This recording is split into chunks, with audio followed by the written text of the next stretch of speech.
All right, why don't we do that? I'm Tavio Akimasko.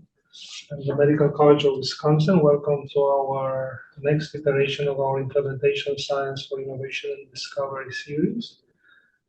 And I wanted to remind you the major theme of implementation science. Once innovation makes it out there, like around wheel, do we use it right away? Or we're too busy to see it? This is the second part of our book club. We're discussing the book by Eliyahu Goldratt called The Goal. We went through the first 6 chapters last time, 2 months ago, and after plenty of time to read the rest of it, hopefully we have a good number of people who went through it, and we can do a good discussion. I thought I would put a summary from the first part, just in case people forgot or they were not part of this group last time. So it's about Alex Rogo, who's the CEO of a manufacturing plant. He's been running it for 6 months. The company has discovered some operational inefficiencies, and he's under the sword of 3 months term to turn it around.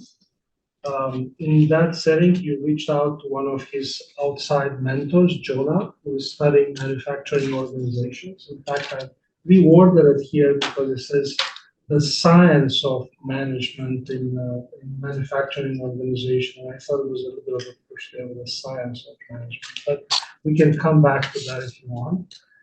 Jonah has been employing a very Socratic approach, and instead of giving answers, he really turns the table around and asks a lot of questions.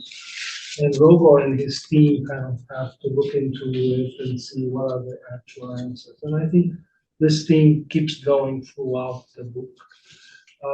They were discussing in the first sessions about productivity, and Jonah pushed back and said, I think your efficiency measurements are lying to you. You have to look into it. What is really efficiency? And there are a couple of statements from the first chapters. One is that productivity is the act of bringing a company closer to its goal. And productivity is meaningless without a well-defined goal. Towards the end of that first part, Rogo is asking Jonah what every company's goals really is. Of course, Jonah stirs the table and the team has to analyze it. And finally, they say their final goal, their ultimate goal is to make money. So I wanted to open up the discussion at this point. Do we think we're an organization that's our goal too?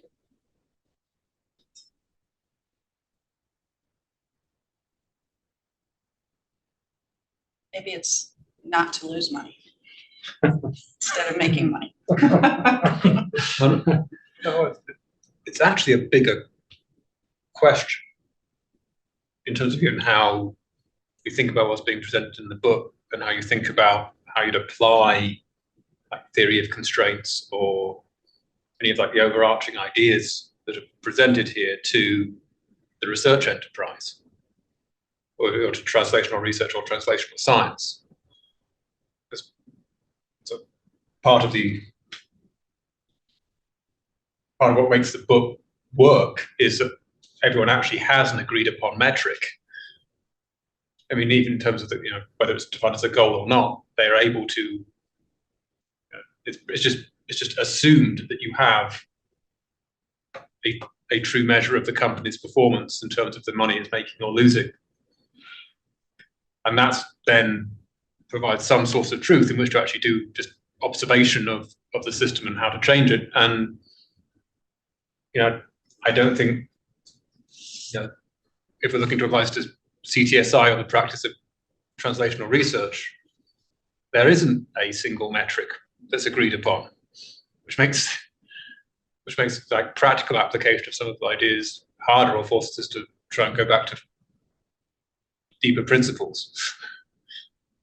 I mean, it's different for different people in the organization as well, which is true of the book as well at some level. But our grant application, our performance on the last grant cycle is not being assessed in terms of how much money we made. So no. And I guess the short answer is no. The bigger question is, well, how does that define what metrics we actually use? Well, I don't think we are making money. We want to make money, but we definitely want to measure our ROI. Okay. And that is defined differently for different operations and different services or what have you. But there's always that question like, okay, what are we getting in return? Maybe from a grant, maybe from infrastructure investment, maybe from technology side, whatever it is. There's always oh, what am I getting? What are we getting back? Right. You have to be moving towards something to be able to measure it. Right. Right. And I think that's a continuum throughout the book. Gavin said it in the different angles. So I asked this question, my previous team, this was in a federal facility, it was a VA hospital. So I asked, is our goal to make money? And a few of them rushed into it like, no way, we're not here to make money. Because we are here in the practice of healthcare, in a government facility, which means we're a cost center. So we're not a revenue center, we're not a profit center, we're a cost center, and our goal is different. But we kept digging at it, and then you figure out that you really should be very careful about how you operate, because you cannot ignore the financial component, right? If you're financially not a good steward, then your operation is not going to survive.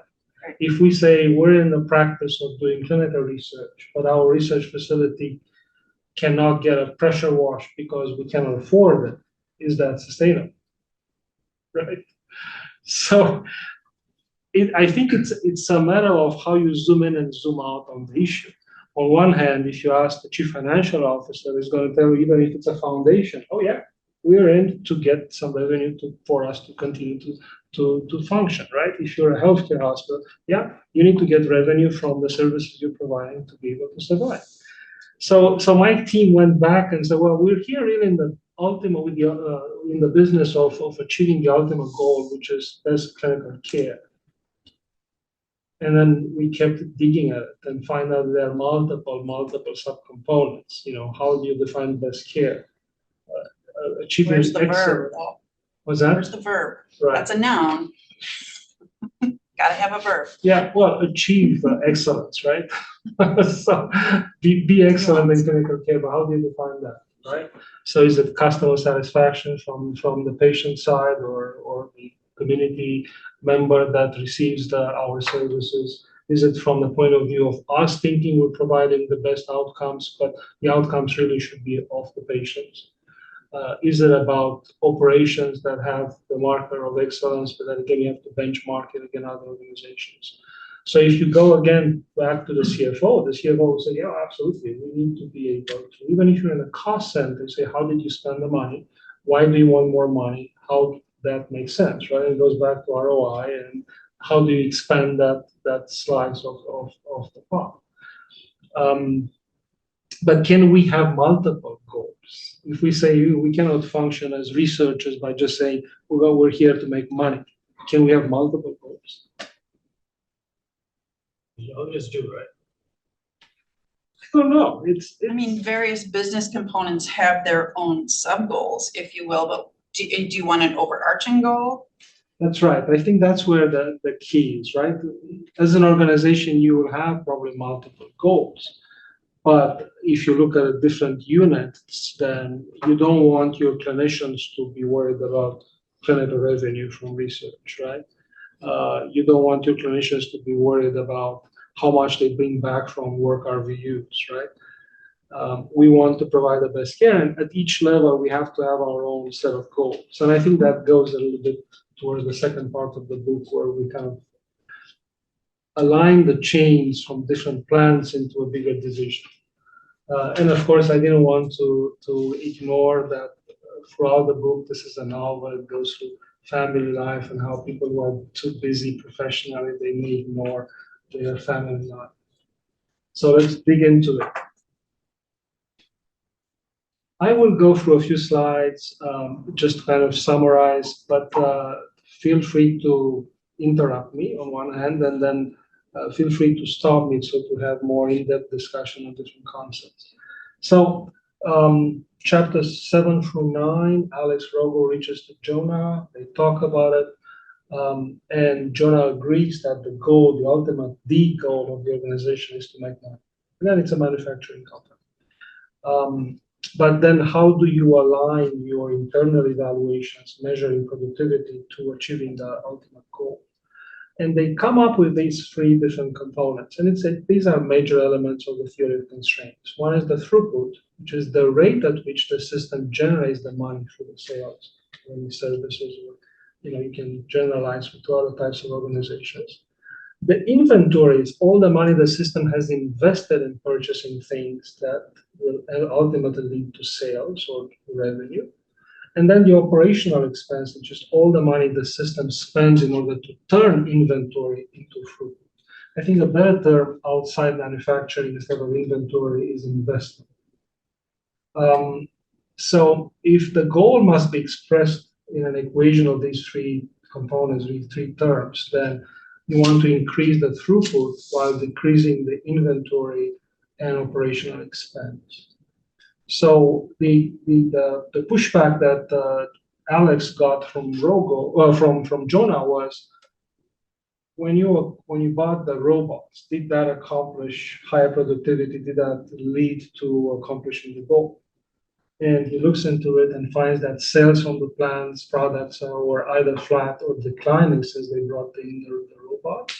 The requiring robots to operate at high efficiency caused inventory to pile up, and the inventory of unused parts was also piling and creating destructive problems with the space on the floor and also the carrying costs. So in reality, the intent was not really translated into achieving the ultimate goal. Any comments so far? Any questions? Disagreements? Okay, so just to summarize, so go ahead. Just one bigger idea here. Again, how much it translates to, I don't know, but the idea that local efficiencies can actually be bad. And we're going to come back to that. That's an important part, right? Yep. So throughput, money coming in, inventory, money currently inside the system. So if you want like buried cost, but it's still parts that are necessary. Operational expense, the money that one has to pay out to make throughput happen. So how would we give some examples in, let's say, clinical and translational research? Examples of what the throughput would be, inventory, operational expense. Throughput could be, how many papers you publish, manuscripts, how many new grants did you get? Don't shy away from the dollar sign. It could be still revenue generated. Sure. Service centers, how many revenue is generated? Okay. What's the inventory? Studies? Inventories are, Projects? in some cases, yeah. How many studies you And open? trials? How many studies you have open? But is it like personnel? Well, yeah, for us, it's the scientific brain power, Right. if you may, that we have in reserve. So you bring maybe a clinical research assistant, and you have to train them there in that inventory path, investment path to be trained. You have a lot of them in the pipeline. They're not ready to function in the clinical trials. You open up a number of triatic studies, but you're not there yet to start, right? And what's the operational expense? Mostly salary. Mostly salary. I mean, Yeah. and that actually. And startup costs, right? But yeah, but if you're accounting, if you're accounting for people as operating expense, Oh, yes. which I think you have to, Yeah. then inventory isn't brain power, it's investment outside. But again, we don't want to waste too much time splitting. Yes. Idle hours, say if Idle hours. coordinator has downtime, that's inventory, that's. We'll get to that, yeah. So I think the next couple of lessons that come from these early chapters, Jonah says, pushing for high efficiencies can take you away from the goal. And an organization where everyone is always working, always busy, is highly inefficient. So it goes back to your comment, Kristen, where if you're trying to optimize every single subdomain or area, it's very likely going to lead to inefficiencies. You probably need some extra capacity in some areas in order to be agile and be able to be more efficient. And Jonah also says that a balanced organization where capacity of each resource is balanced with the demand, with the market demand, is probably a balanced organization, but that will actually take you very close to being bankrupt. Because means, again, you have no ability to adjust. And are we not in that situation very often? Because we're trying to optimize local, smaller areas, and we don't look at the bigger picture that if everybody's very busy all the time, we're in trouble. Do you agree?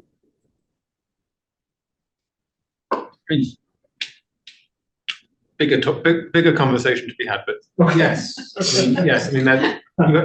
Yeah, well, it's the difference between efficiency and productivity. Right. Although again, maybe I'm just being weaselly with words, but to be maximally productive, you actually have to have things that look inefficient at times. It seems to be one of the ideas. So Jonah is giving the example that if you assume that you trim the capacity to balance it with the market demand, it doesn't necessarily mean that you will be increasing your throughput or you're decreasing the inventory. You may actually lead to the opposite thing just because you're trying to adjust. So if you think the number of trianetics eligible patients for a specific study are X, and you're going to design a system that is gauged for X, you're going to fail. Because we know the situation is typically the other way here, where it's never X, is much lower than that. A lot of people really don't qualify, a lot of people not want for it, right?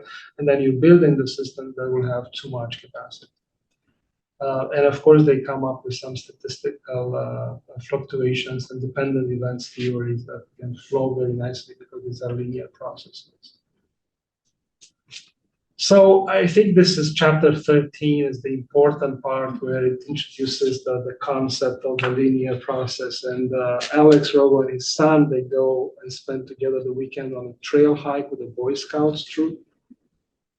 So the troop forms a line that he notices that over time is lengthening. So the distance between different people on the trail is sometimes becoming larger and larger. And that's the accumulation of the fluctuations and the fact that they're in series. And the troops line dependency actually limits higher fluctuations because it's a linear process. So he thinks that this is actually something that it's very alike to what he saw in the manufacturing plant, where the throughput is actually Rogo's walking rate because he's the last in line there initially. Inventory is the distance between him and the person in the front. And the operational expense is how much energy is put by the whole troop expanding and trying to progress down the trail. And I had an image in my mind where, think about it, the distance becomes so big that some of those kids who are in front will start kind of walking back.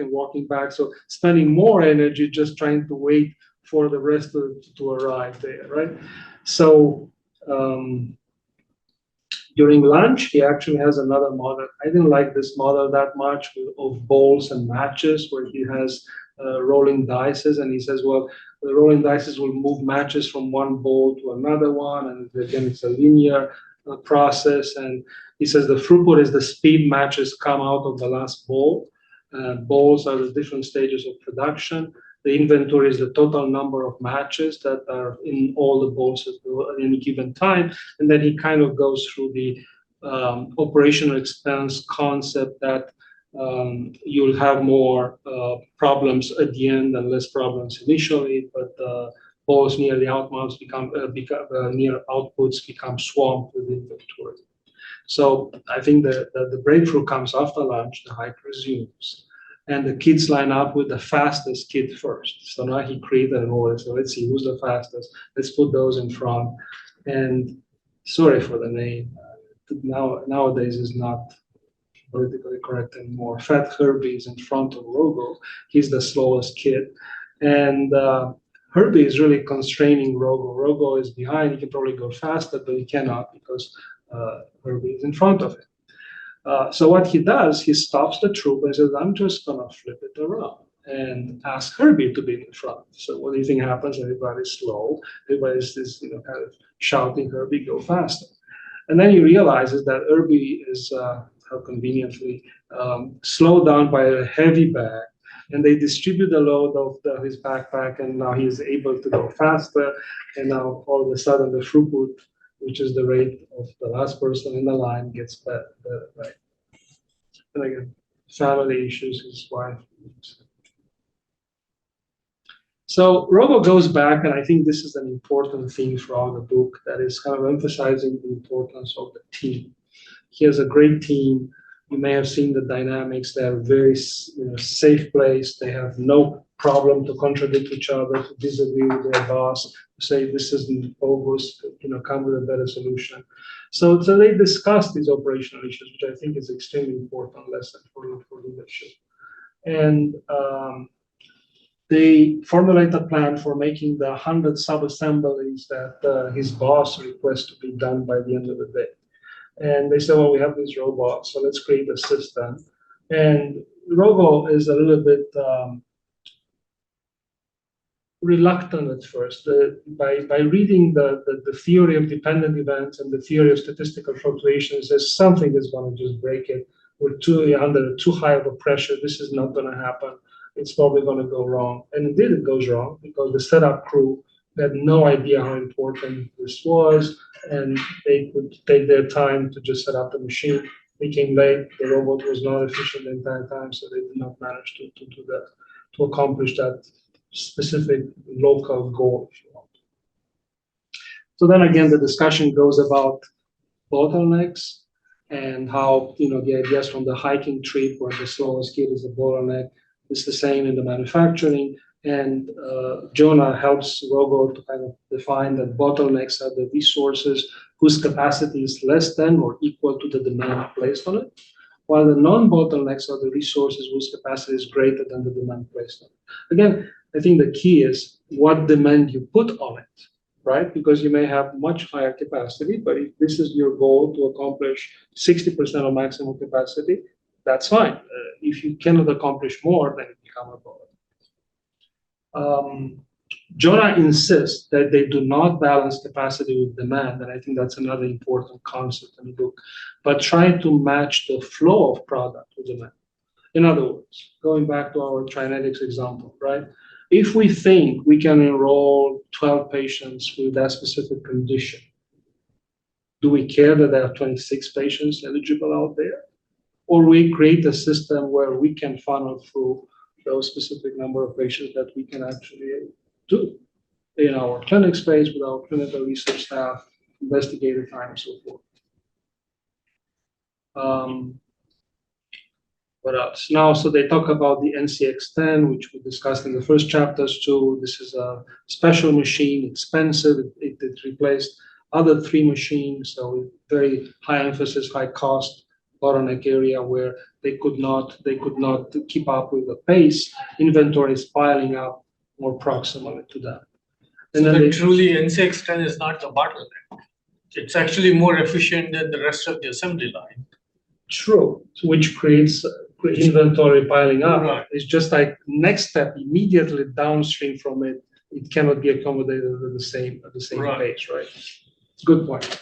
And then the second example is the heat treat machine where the never runs full due to expeditors trying to ship. So the folks down the line, they are supposed to ship some product. They never have enough time to work on the machine to make it full-time efficiency there.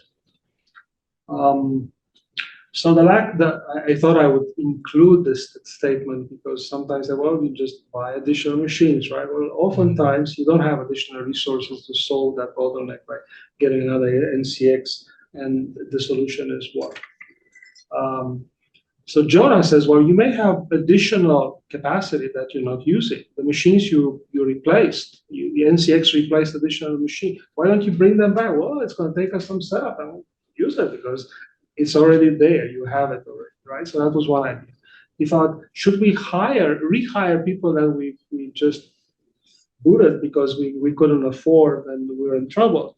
And clearly the solution was no, that's not a good idea. That's really going to take us in a different complicated but they even considered outsourcing for the heat treat. So they said, what if we look at the outside vendor, small cost, more kind of limited investment for that specific step. The other thing was they were working sometimes in these bottlenecks areas, parts that were with defects. And they thought, why do we catch up that at the end of the line? Why don't we apply QC before the bottlenecks? And this way we can be more efficient. So improving a little bit efficiency for it. Any comments at this point?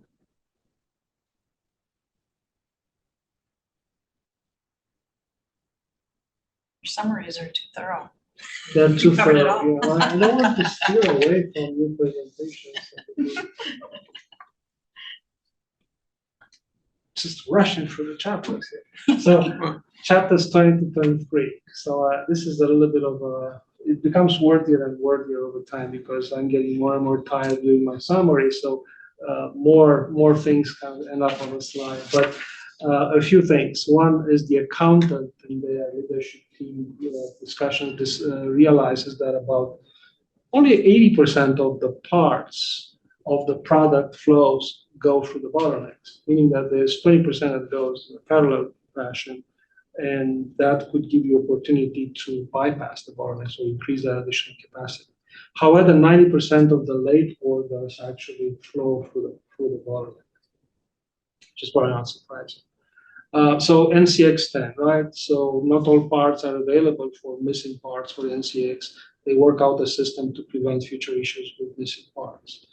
And then they start looking at, can we prioritize orders that go through that bottlenecks? And they say, well, we should probably look at, if we want to create an image that we're able to ship fast, manufacture and ship fast, maybe we should take the last orders first. Of course, that's going to create problems, and that's going to come in the next couple of slides. And then they start tagging the different parts. They say, well, if it's high priority, it should be red tagged, and you should go through the bottleneck, and we do whatever we can to process that as quickly as possible. And whatever goes out of those bottlenecks, it becomes yellow tagged, and again, it should be higher priority than the green tags, which over time, of course, they'll be starting to accumulate. Best workers are placed on the bottleneck, so maximizing efficiencies. We've seen that over and over in the history of labor. And you also see that if you have the agility of doing it, you can move folks from different areas and make sure that your machine doesn't stay idle. In other words, in your operations, continue to be as efficient as possible. So they actually accomplished some success at that point. They optimized a little bit the flows. They get record productivity month. Rogo's boss calls and congratulates them. And now they discover that once they improve the efficiency, they increase the bottlenecks throughput, new bottlenecks started to show up. I thought I would insert this. Jonah arrives at the plant. He and the leadership staff, they do a walk throughout the plant. They do the Gemba walk. It's a Six Sigma, Lean Six Sigma kind of a term. So you do an active inspection. You're going around, talk to people, observe how things are done, but in a very deliberate fashion, not in a passive way. So we spoke a little bit about the tagging. The green tags started to accumulate. They became excess inventory. And Jonah points out an important concept that when you activate a non-bottleneck beyond bottleneck capacity, you're going to create more inventory, not throughput. So unless you're taking care of what happens distally from that additional capacity that you're activating, it's going to be inventory. It's going to be sunk cost in a way. And to be careful that activating a resource could be different from utilizing a resource. And again, you want to move that down towards revenue to accomplish the goal for those activations. And again, the idea we started to touch on earlier, one must not seek to optimize every resource in the system, because if you do that, you're at the precipice of disaster. like how the novel goes, the robot starts brainstorming with his kids about his linear problems in the manufacturing plant. Goes back to his team and they analyze what's the lead time at the bottlenecks, and they found is about 2 weeks. And they said, can we shorten it? And then they kind of find what are the consequences proximally and distally. When they activate and move folks around to work in a specific, to elevate the bottleneck, they realize that the cost of that labor is actually the same. So they should be nimble to employ that. Robo and staff agree that lower efficiencies are fine if productivity increases. And again, he's trying to apply the goal to his marriage with Julie, but she brushes it off. Yes. How are they lowering efficiencies when productivity is increasing? Removing bottlenecks, is that the? So they, let's say they activate people who work on parallel processes that are not bottlenecks. Then they work at the bottlenecks. That area is becoming more idle, right? There's more idle time for those machines or those parallel processes. Yeah, when you have labor that is maybe used as a buffer for just optimizing the bottleneck usage, then you can expect that when they are not at the bottleneck, there's going to be lower efficiency. And in the specific context of manufacturing, right? It's saying that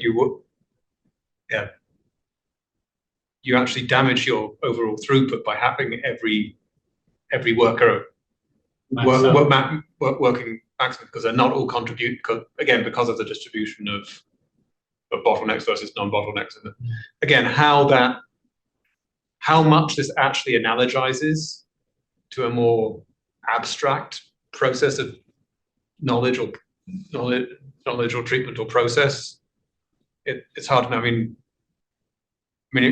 It's one thing maybe to look at it from the perspective of how do you optimize the number of patients you see in an emergency room, for example, or something where you have something like that, and the idea that you're actually maximizing the benefit to patients if you have everyone working maximally in the emergency room. Again, it's probably not true, but that's getting into operations theory rather than what we're doing in CTSI, I guess. Yeah, but you can always give some examples on the contrary. So if in the emergency room everybody's busy and there's a lot of patients coming in, and you say, well, there's no way existing personnel can take care of those anymore. Then you have to have a buffer. You have to have a nurse that is going to be called on to work extra hours, right? That's more expensive. So it's not as efficient as you would be with the other labor, but you have to take care of that extra capacity. Right? And same thing for clinical research, right? So if you only have 2 coordinators and they're stretched in with 5 clinical trials, if you had another one who did maybe just regulatory usually, but able to help when finally you had number of patients or subjects able to come into the study, then you can believe that. Even like the 2 classical examples in clinical research was like how academia tends to operate. It's like you have one research coordinator for one trial, and they will take it through all its steps. They'll do the budget, they'll do the contract, they'll do the IRB, they'll recruit the patient, they'll do the visits, they'll collect the data, they'll enter the data, they'll monitor and oversight. Trade and masters of none. Right. So that's one way of doing it. But then the more organized way is, okay, there's one person who does budgets. There's one person who just does IRDs. Then there's a team that recruits patients and follows them up. Industry versus academia. The industry has followed this second model since ever. So both have their pluses and minuses. Yeah. But again, what is the end result? Are we making money? Are we financially viable? It's financially viable. It's not linear though. Things stack up. So you have to have people have to be able to do fill more than one role in a day, perhaps. So there's bottlenecks both ways. Right. But if you have one person just doing budgets, they're probably a little better equipped to pass that hurdle because they have more expertise in it. But they may be less efficient than the ones that are patient-facing, right? because they only have a Yeah. number of studies a year that they have to submit and a number of SAEs that appear from time to time, and the rest is maybe more idle time Yeah. for that. And plus, they are more dependent on others' responses too. They cannot unilaterally develop a budget. Yeah, So they're their waiting. efficiency Yes. is That is actually one of the key analogies here with actually not trying to maximize efficiency because, the better they are at what they do, the more idle time they end up with because they are dependent Right. on other people to move stuff forwards. And this might get us off. I don't know where we are in the trial, but I forget where it is. But it's at least on more than one occasion, again in sort of the allegory or whatever we have in the book, you actually have some key people just flat out, finding bad metrics and then choosing to ignore them or flat out lie about them. Yeah. Which is, I think, And they got caught. which is real. Right. But again, how does that work with how does that work within the kind of organization we're a part of here? Because again, this is the difference between having everything quantified as throughput, as sales. So ultimately, they could, you didn't have the situation where you had intransient management that chose to focus on the local metrics to the point of shutting things down. They were allowed to continue and prove out what they were doing with sort of the ultimate success of money. Right. And again, I don't think, again, this is the other question of, as I say, we want to provide the best sort of return on investment, like maybe a better term for a research enterprise than anything else. We don't get to account for ourselves at some level. Yeah. even at the level of grants or publications. And coming back to the earlier example, for the CFO, it may be we're in a bad situation, we need to increase the revenue from clinical services. Hence, we have to see more patients. It's not necessarily true, because you tell the clinician who's concerned about best patient care, why don't you see a couple more patients a day? And for them, they may be at capacity already. For them, the trade-off is, I'm going to reduce the complexity of the visit, and the ultimate revenue may be actually less. They'll see more patients, because that was the bad metric that was used for achieving the ultimate goal. But the revenue is going to be low, because there are more level 2, level 3 visits versus 4 or 5. So it's not equivalent to let's increase the number. Same thing with the clinical trials, right? Are we going to open any clinical trial available versus you be more selective and say this one that is only going to enroll 2 patients may be a better one than one enrolls 100 patients. So we were touching a little bit on this. So you get to the point of, and this is really close to quality improvement world, right? Where you start analyzing what's your cycle, and then what times do you have there? There are some active times and some lead times or waiting times between, and then how do you optimize those? And then they look at their times in the manufacturing linear process, queue time of part waits on a resource to finish working on another part. So this is downstream, they are backed up, and what's the time until the next process can start there. Setup time is when somebody takes care of the machine, start up, drinking coffee, opening the IRB, whatever you want to consider as an example. Process time, how much time it's actually taking for, let's say, patient visit versus doing the preparatory work for that subject in the study. And then wait time that actually includes how much time they can be assembled together. And they realize that queue time and wait times were high in their plan. And they come up with the interesting adjustments, right? Again, being nimble, where they say, maybe we don't have to take these big orders, maybe we do half-size batches, because they will allow us to optimize our productivity without necessarily adjusting our flow to the demand, and our capacity to demand, but the demand and the flow to be adjusted. So instead of getting 1,000 parts in at one time, they say, why don't we split it up in 250 units over 4 weeks, and each week you can do 50. So this way they achieved, again, the second time they achieved a high performance, 17% margin. Their target was 15, and again, they get congratulated. Their 1,000 unit order customer arrives by helicopter to shake everybody's hands and thank them. And he increases from 1,000 to 10,000 the next order. And Rogo and Julie decide to set goals, so they'll continue that. So did the book go into how they came up with 15% margin as a target goal? No, and they didn't go into detail there, but it's typically top down, comes from the division, comes from a higher level. Yeah. Where they say, oh, last year you were 12%, this year is going to be 15%. Just because we Is that want feasible? That question is never asked. At least not from the people at the ground level. But right, so they accomplished that. This is an interesting kind of managerial discussion at higher levels and some politicking there, where Hilton Smith, this is the direct supervisor for Rogo, the division's productivity manager, is trying to position himself and trying to put Rogo in a bad spot.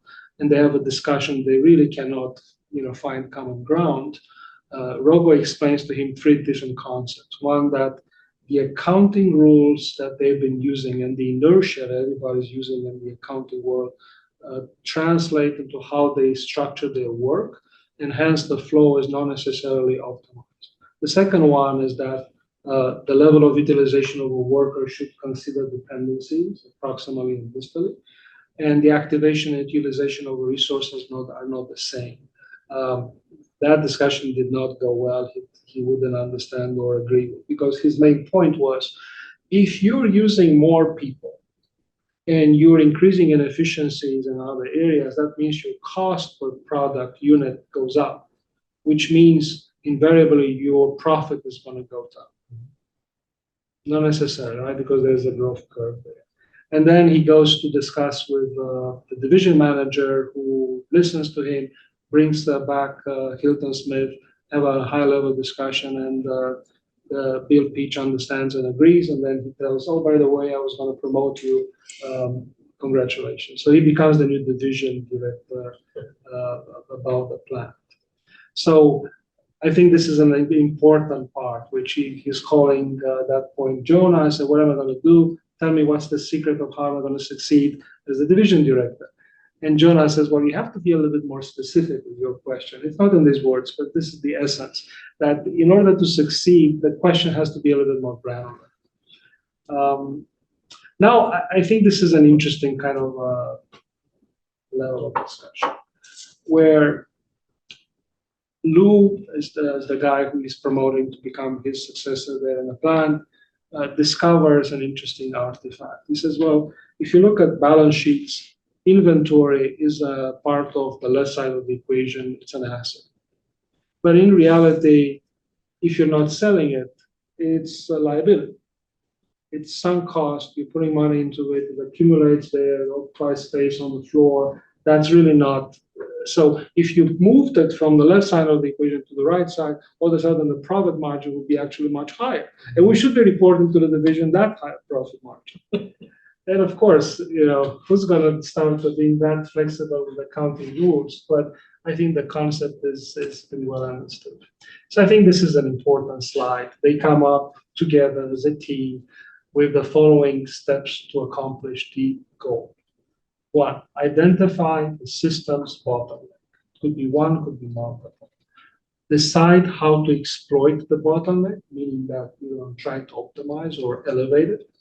Subordinate everything to the above decision, meaning that taking care of the bottleneck is an important part. Some other things we're going to have to be suffering or being secondary. Once you elevate the system's bottleneck, be aware that new bottlenecks will appear. And number 5, which was supposed to be initially go back to 1, they revise it a little bit throughout these chapters, where they say, well, we realize that the inertia of us being so good at optimizing led to new bottlenecks, so be careful about those. Don't let the inertia cause that a new system constraint. So go back to number 1 and fix them in the next one. I think probably resonates with everybody in any area. Systems are dynamic. You have to continue to adjust. It's never one solution that you implement or a system and that's it. And we touched a little bit about this. The green tag system, red tag system was in fact considered by themselves a failure because they were really considering everything about the red tags, but then everything else started to accumulate and that led to inefficiencies and spare capacity in other units. And I think the next chapters are kind of trying to weave through a number of concepts. Some of them are actually in other books of the same author, but it's about pull versus push marketing. You listen to the market or you create the demand. It's about production versus accounting. I gave you the example of the inventory being both an asset and a liability. It goes through the Mendeleev scientific method. Again, a reference that management could be scientific. So Mendeleev put for the first time all the elements in the rows and columns based on their atomic number. So based on the structure, which was great. But the probably genius ideas or the genial pairing of that was that they also looked at the reactivity and put them in columns based on their reactivity of the functional values. So this was the example that should have convinced us that leadership is scientific. In other words, the ultimate equation is if X, then what? Or then what?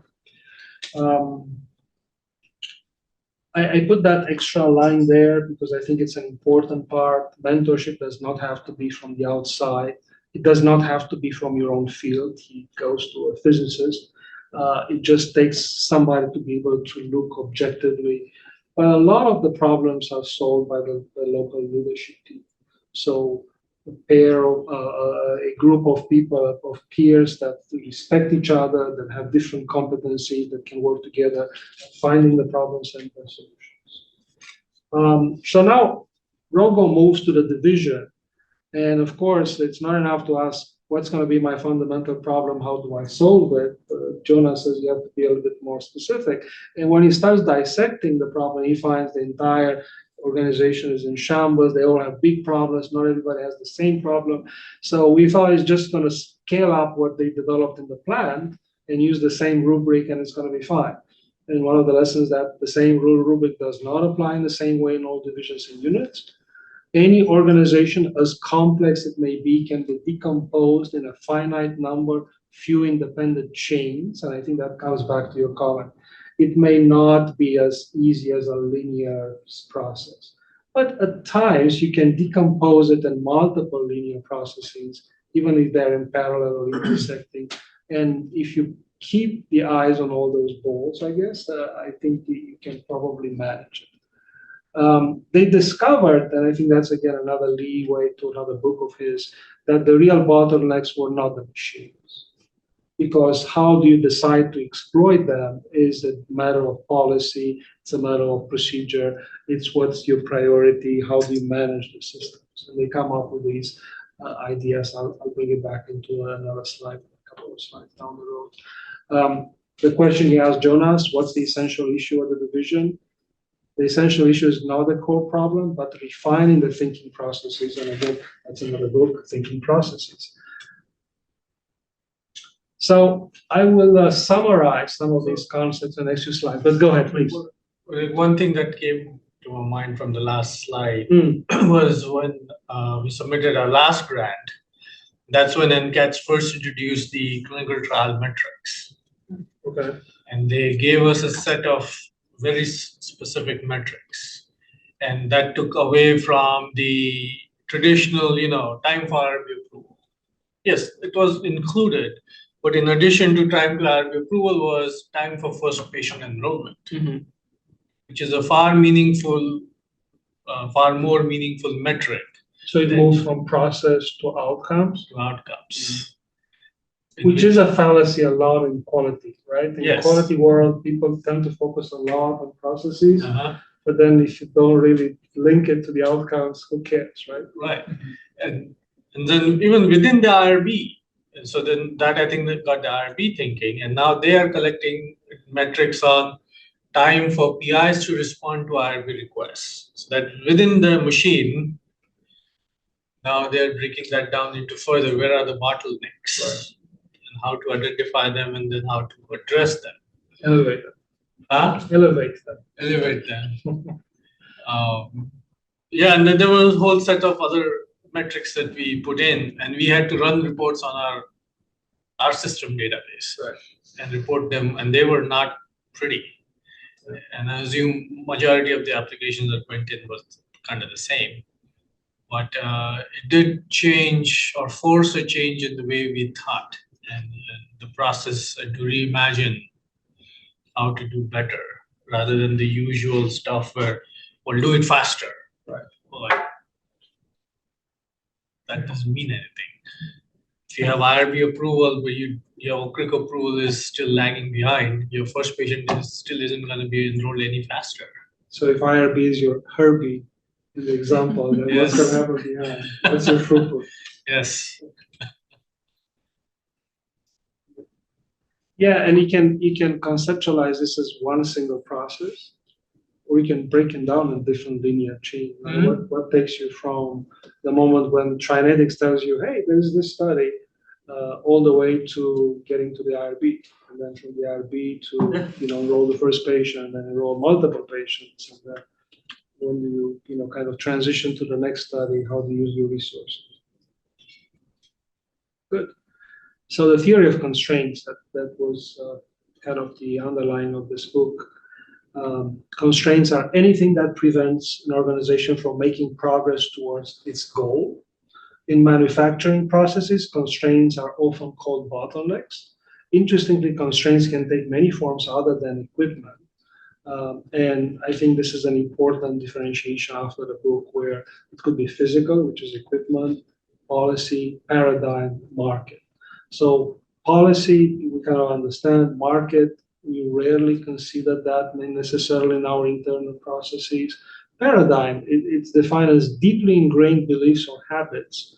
For example, the belief that we must always keep our equipment running to lower the manufacturing cost per piece. To me, that it ties in very well with culture, also, right? So how do you define that, and how do you modify it?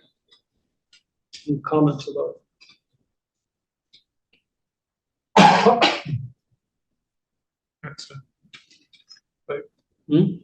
Again, maybe too far. Did anyone look at the appendix at all, or the paper in the I didn't get to that. paper in the appendix? So The Toyota production system? yeah. But yeah, so in some ways, the book was an allegory for the Toyota production system. At least, again, it was written in the 1980s. The subsequent sort of excerpt from the paper, he actually says that even within Japan, which has a closer cultural alignment with the original Toyota production system, it actually failed in multiple different industries because it wasn't, this gets to it, because it actually had some others. Its success actually relied on other features of that particular system which weren't replicated in other industries. It's such an interesting area that you're touching on, which is Japan had industrial processes in shambles right after the Second World War. So QI gurus like W. Deming go to Japan to help them put a quality control system in place. They evolve and improve those, and they end up with systems like Toyota production system. And then people from US or other areas are going, observing, trying to emulate the same systems, and they don't work the same. They cannot be imported unless you really bring in the entire kind of fabric of that structure and culture. Well, but even more than that, it actually depended upon the actual inherent properties of the actual, well, in that case, I guess if you'd say it's the market, the fact that to actually do the Toyota production system required stability of a sufficiently long length of time in terms of what you're making to actually, so the procedures that they had required like 3 months, 6 months to actually reach reach the equilibrium, and that just doesn't, and for example, said that just did not apply to Apache tool and die. So they made like 2 or 3 attempts to implement sort of more features of the Toyota production system, and then had to abandon it every time because the market had Constraints differ. Significantly. It destroyed their destroyed their agility. So, if that's the case in manufacturing, then even we have to be careful how much we analogize versus how much we try and actually find some fundamental principles. Right. But also, and again, this touches on is it scientific or not? There's element, and this is true. Even I see it in the next grant round as well, in the UM1. They're asking us to do translational science, but they say that applies not also to not only to scientific principles but operational principles. And if we're willing to be just more empirical about operations, and that may need to be the case because, again, it gets a little philosophical, but science demands models of a big enough repeatable system that you can actually make predictions reliably. And again, I guess I'm easily irritated by some stuff, but again, can I alleviate that by saying that any science experiment takes some simplifications and some assumptions that are very not true in other settings, or sometimes not at all. Yeah. So even with that, maybe you can say, this worked. The same thing as the discussion we had with the maturity grading of an organization. You can apply one specific framework for one unit and not work at all in another. Right? So I thought I would ask the obvious question there. How does this apply here in a trilateral virtually learning ecosystem at Freighter, at MCW, at CTSI, or Southeast Wisconsin? And I'm just putting there the bottleneck graph that NCAT's published. So don't say bottlenecks are only manufacturing. This is our current paradigm even in clinical and translational research from our funding agency. So he kind of introduces towards the end of the book of this last edition that there are 5 focusing steps: identify the constraint, exploit it or elevate it, subordinate everything to that, elevate everything possibly parallel, and then make sure that you're improving efficiency. Then you need to go back and identify the inertia lead to any other possible bottlenecks. And I don't know why this was never introduced in a book. Maybe he came up with the theory after he wrote the book, but it's really about the drum, buffer, rope. I had to actually start looking at what is drum, what is buffer. So the drum is the bottleneck. The buffer is whatever happens before approximately. What inventory do you have available to make sure that that bottleneck is efficient? And the rope is kind of the length of that inventory line. So the thinking process that he's introducing towards the end is what needs to be changed. For example, at the division versus the plant, what should be changed to, and what actions will cause the change. Now, probably we should subordinate all of these to the ultimate goal, right? How do you accomplish the goal? Don't come up with new metrics and new intermediary or surrogate end goals if they are not aligned with your ultimate goal. Also, shouldn't there be a who should change? Yeah, so that's the 5 W's of the world, of the QI world, right? Who, where, what. Now they say, well, what needs to be changed in order for this badly functioning division to do the same as the well-functioning one? Right. And to what should we aspire to? Should we aspire to the exact same processes or the same productivity milestones for this division or something else? And then what will cause that change, right? I mean, oftentimes what I notice is people who don't have a in-depth understanding of the processes and the nuances of the processes or the bottlenecks or what have you are the ones trying to fix it. So that's the paradigm part of there, right? Right. So those are the wrong people trying to fix that problem because they don't understand. And then that's why then they come up with like increase productivity to 15%. I don't know how, what, why, just do it. But it's the guys or the people who are like in the weeds, who Right. actually know and understand, and to be able to listen to them and their input. And I think that often gets lost in translation, I think. Yeah. Because those are usually junior members of the team. Yeah. And they're not heard as well, or maybe they're not able to express as well, combination of both. But that affects a lot because Yeah, you reminded me of George Easton's example where he was going to a company to see how well they are running their operations. And he would always stop and ask the janitor, the person operating a machine that was outside the company, says, "What do you think about this QI system?" And to his surprise, in that organization that was very well run, even the people at the lowest level, they're like, "Oh, they really need it. They really made a great improvement," versus, "Oh, that's just CEO talk. There is nothing there." Right? So that's one of his gauges. How do you assess the distance between the front or grassroots people and higher or middle management? Are they involved in change or not? Do they embrace it? Do they see it as useful or not? Well, and I think it's important to remember there's no easy answers to complex problems. So just saying, well, you need to do X and that'll solve everything. I don't believe it. But, you know, No. it's if it sounds too simple, it's probably too simple. Yeah. But no, but also, yeah, back to your point as well. I mean, I think it was presented in the book, and I think it also was borne out in like the historical examples on which the book is based. There is a huge amount of value to, well, even to affect your trends. It's necessary to actually see the process itself, to actually get down and talk to people engaged in Observe. in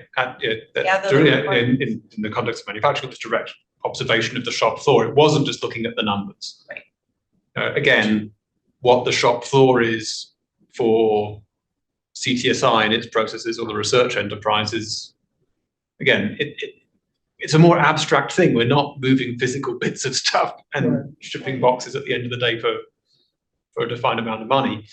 But yeah, looking at how to work through those processes, observe it is, it matters. And asking the people who are doing. Yeah. I really like your point. Yeah. Who's doing the work? What are their observations? Yeah. You'll only see their little piece of it, but that there's still value in evaluating each piece of the process. And again, From the bottom up. Yeah, but again, in terms of asking about the goals, I mean, okay, I'm going to be. I could get myself in trouble here, but okay. We are recording. Very chicken. We are recording. Yeah. It's past 5 o'clock, so no comments are being recorded. That's not true. But That's true. yeah, but we get MCW's goals, cascaded to us for our annual performance measurements in the emerge system. I really struggle to align anything that's actually in my job description working for CTSI with the goals that are defined for us. I think you're not alone. So again, I don't think we're going to be both in trouble now, but I feel that this is an exercise that is extremely useful, because at least it forces you to say, if these are the overall organization's goals, can I do anything to achieve those, to help those? Right. And it may take you a while to get right. I think I can do this in education. I think I can do this in operations. I can do this in this area. And then you kind of refine it. And you define yourself, what's your contribution? And then you kind of anchor yourself, like, can I get better? Anything? You can nuance it and spin it. Yeah. I mean, because what we do is very weedy. And none of those verbs that we use are in those goals. It could be very abstract. Very But it is, to be fair, in an organization this size, the goals have to be overarching. And each of the business units, I mean, there's how many business units within MCW? There's a zillion of them over at Freighter. Children's is the same. And then you've got all these little sub-companies that live in between. So it's a very complex machine. It's a 3D matrix, right? Yeah, for Multi-dimensional. it is multidimensional. So yeah, I think this is important component from what we can learn from the theory of constraints.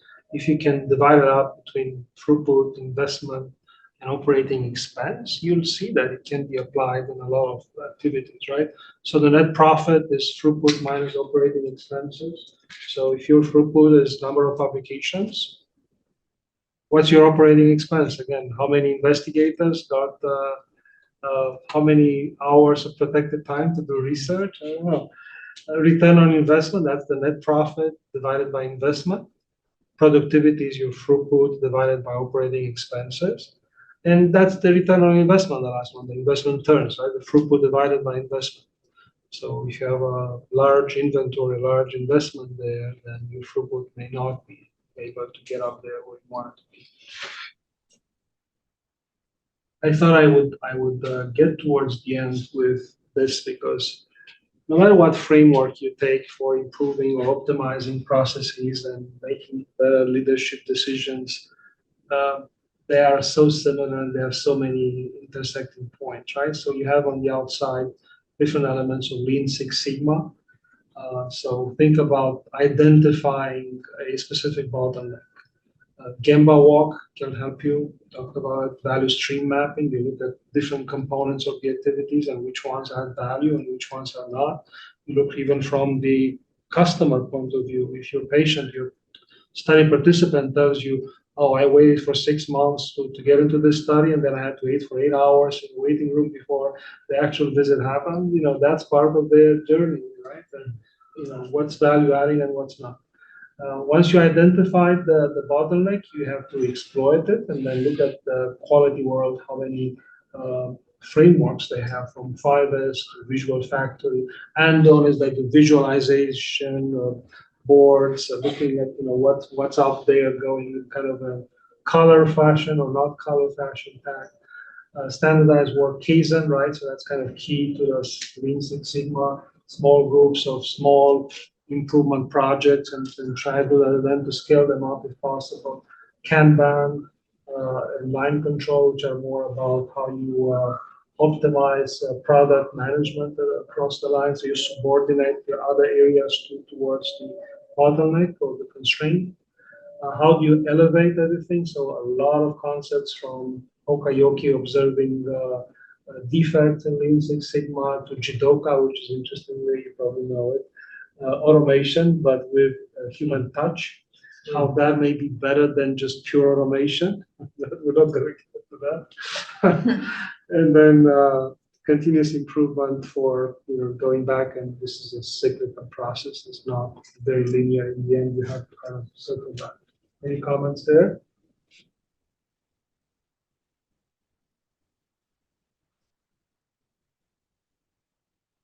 Well, I think about, your last comment about automation. Yeah.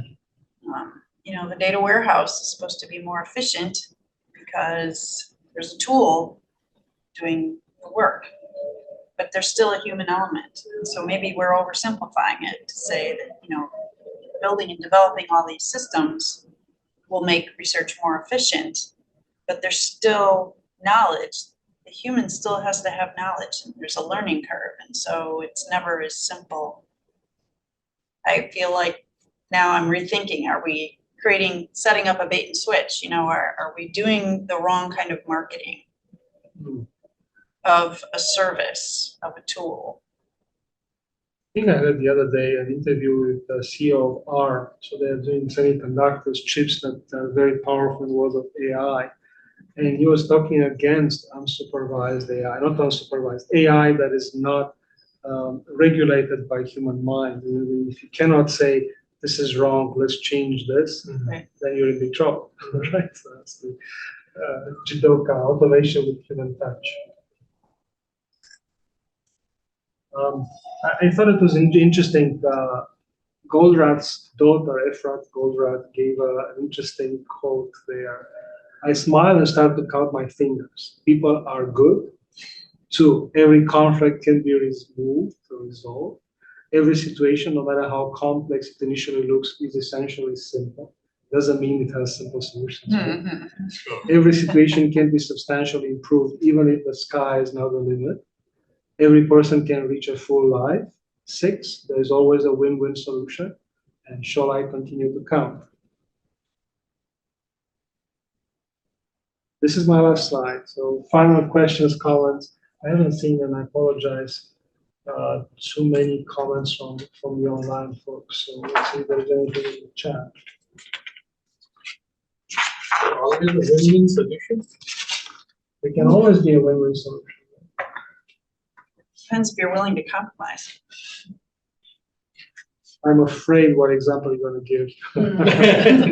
I have many in my mind. I don't think I want to share any.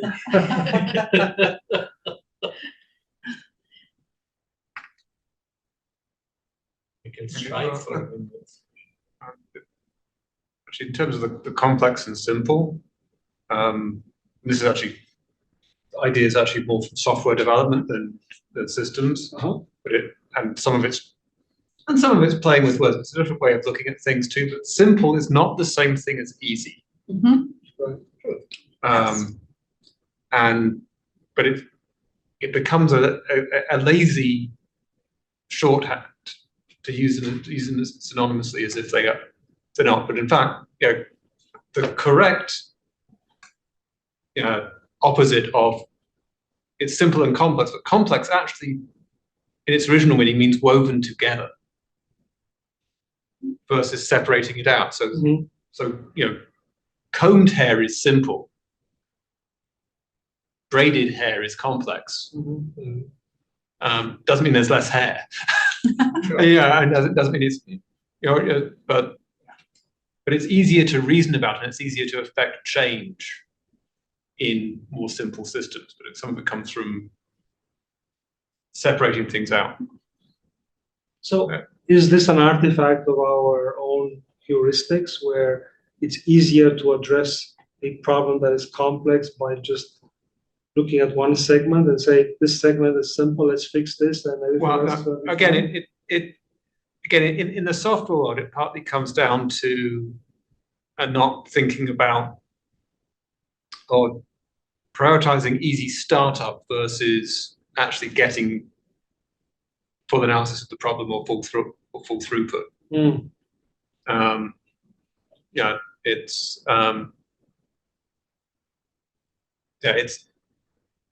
Again, I'm not. It's more just playing with the idea of complex. It's thinking about through complex and simple versus easy. And again, I'm have to think more about how I even properly apply to this.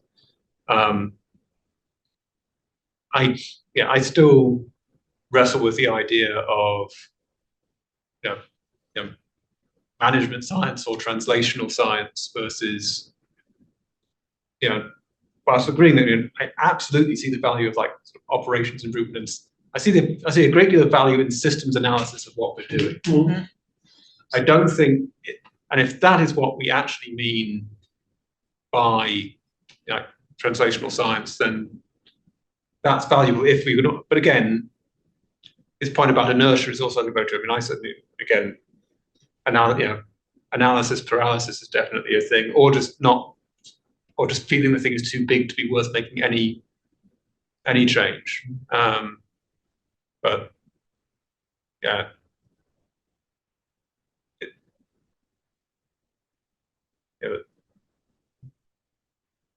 there's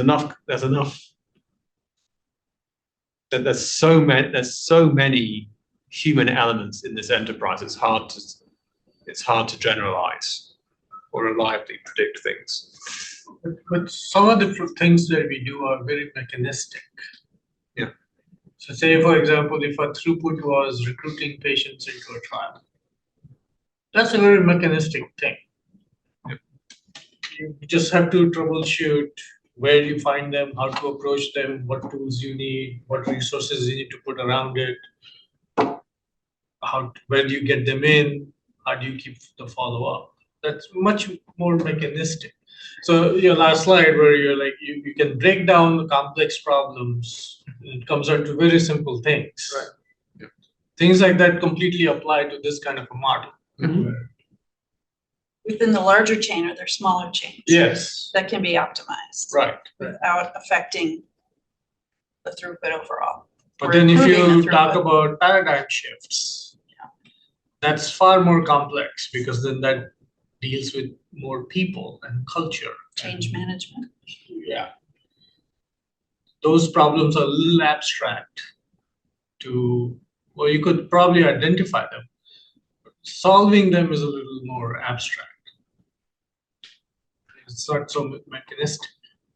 There's another interesting theme that I think is permeating through the book, which is the bullwhip effect. So you may improve in a linear type or chain process. You may produce a fluctuation proximally very early on, and that effect amplifies. It's like not a sinusoidal, but it becomes like oscillations with larger amplitude and then higher frequency. And it's very hard to anticipate what's going to be the effect of your change of your intervention later on. So unless you keep calibrating, keep measuring, keep looking at what's cause and effect and what led to that, you can end up with disasters. And I think that the typical example here applied to the book would be if you said, my demand for this part that I'm going to manufacture is X, but a few other companies come and say, well, we would be interested in that. Let's do double our capacity, and creates flow for 2X.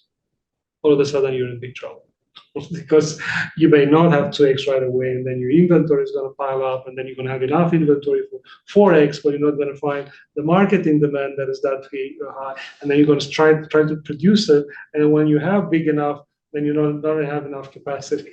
Is the bullwhip effect. So the linear processes tend to have that type of fluctuation that will get worse over time. And if you break it in small segments, you may not observe that variation, Right. but they may have seen significant impacts down the road. That's what I was thinking. What if a machine breaks down? Right. What if you lose a person in the process? Right. Lose a critical person in an important process, yeah. And in our own earlier examples, like you have one investigator, one coordinator, the clinical research enterprise grows, you end up hiring the second coordinator, third coordinator. Now you start differentiating roles among your personnel, and one person becomes your IRB specialist. Very inefficient. And next division, another API does the same thing. But then you have two people who are specialists in IRB matters, but they don't have a lot of business. Right. And you say, well, let's be more efficient, let's centralize it, let's put all this together. We only need 2 people for 10 investigators to do the IRB job. And all of a sudden, those people are working too hard and they are quitting right over there. And the PIs will start complaining, where is my specialist that used to be so great when it was inefficient? I need my person. So That's you're right. back to square one. Well, I hope this helped. I can tell you from my own experience when I ran it with a different team, it aligned the language well. It forced the team members to think about what are the goals. And it aligned also the thinking up in a linear fashion. If we're going to do this, what can we expect? So it pleased me a lot when people started to talk about, well, we fixed this, but I expect the bottleneck is going to come down the road in this area, and we should be getting ready for that. That was really, to me, a good marker of success of applying the concepts in the managerial group.